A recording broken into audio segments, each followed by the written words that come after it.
Deus te abençoe, querido irmão, querida irmã em Cristo. Quero desejar a graça e a paz. A graça é Deus dando e fazendo tudo para quem nada merece. E essa graça produz paz em nós. Tem gente que cumprimenta um ou outro, paz, paz. Amém, a paz também faz parte, mas a paz é fruto da graça. Então eu preciso me lembrar sempre da graça revelada em Jesus, né? Mas eu queria hoje falar com você aqui em Atos capítulo 20, verso 8, onde que os irmãos lá em Atos estavam reunidos. Paulo estava visitando aquela igreja e tinha muitos irmãos. E olha o que aconteceu. Um jovem chamado Eutico, que estava sentado numa janela, adormeceu profundamente durante o longo discurso de Paulo. Vencido pelo sono, caiu do terceiro andar. Quando levantaram, estava morto. Irmãos, que situação bem assim enigmática, né? Ao meu ver. Era dia de culto, Paulo estava ali com os irmãos, uma alegria de estar junto em torno da palavra, em comunhão. Eu creio que muitas pessoas foram convidadas, irmãos amados que queriam aprender do Senhor. A igreja é esse lugar, a igreja é formada de irmãos que se reúnem em um lugar para aprender a palavra de Deus, né? Compartilhando, adorando a Deus. E a gente tem que se preparar, né? Então a gente tem que cuidar do nosso tempo para trabalhar, praticar atividade física, estar com a família, descansar e para se reunir com os irmãos. Nós vamos saber que o cristão ele não pode viver sozinho. Ele se reúne para compartilhar, para ouvir, para aprender. E talvez o Eutico aqui, esse jovem, né, a Bíblia vai falar que era um jovem, que não se preparou talvez para o culto.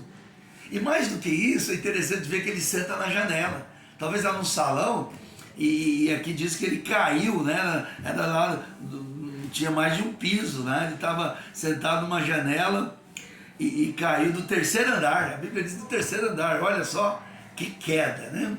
Então, primeiro que janela não é para sentar, né? Então, ele chega na reunião com os irmãos ali no culto e ele não percebe que tinha lugares adequados para ele sentar.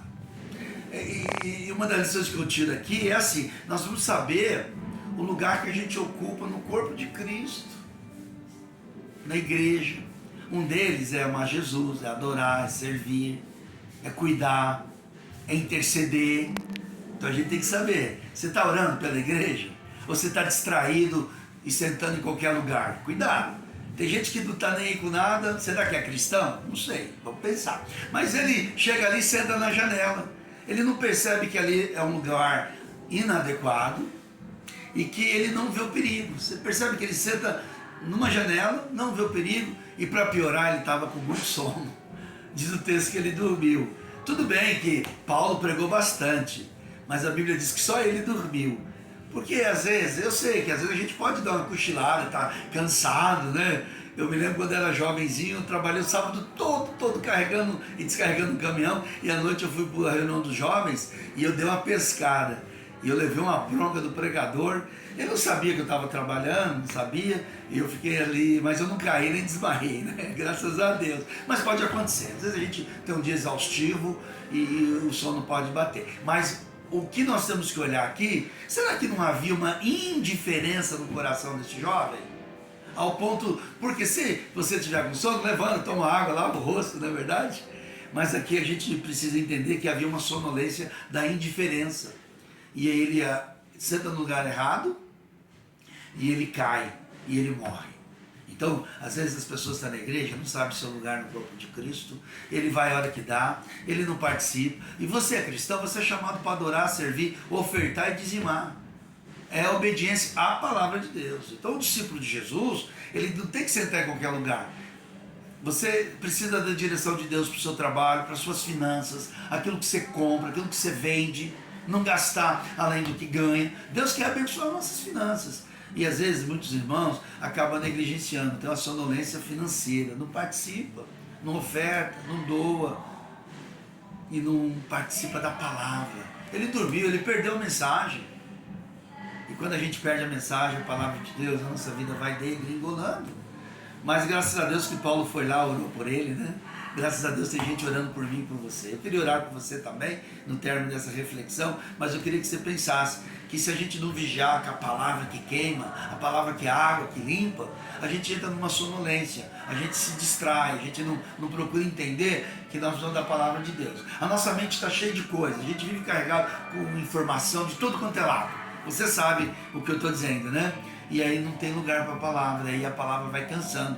Hoje nós temos uma geração que tem dificuldade de ouvir, de prestar atenção na palavra, porque ela vê muita coisa, muito barulho, e nós vamos da ajuda do Espírito Santo. Espírito Santo, me ajuda a ouvir tua voz, me ajuda a entender a palavra, que o Senhor vai usar alguém para ministrar no meu coração, e me ajuda eu estar no lugar do corpo de Cristo, na igreja, para adorar a Deus e não para ficar na indiferença. Esse jovem Eutico, provavelmente ele sentou na janela porque ele estava numa indiferença, e pior do que a indiferença, numa sonolência que acabou caindo. Então a vida cristã sem a graça de Deus não subsiste.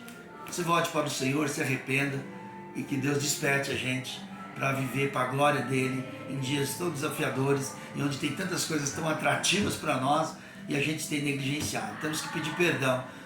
Muitos têm deixado de ler a palavra, de congregar, de orar e de ofertar. Eu não sei o que Deus vai fazer com você, mas Ele começou uma boa obra e Ele vai aperfeiçoar a gente para a glória dele. Creia, busque o Senhor, nós somos discípulos de Jesus e Ele pagou um alto preço para a gente ter uma vida cristã que glorifica o nome dele. Deus te guarde ricamente.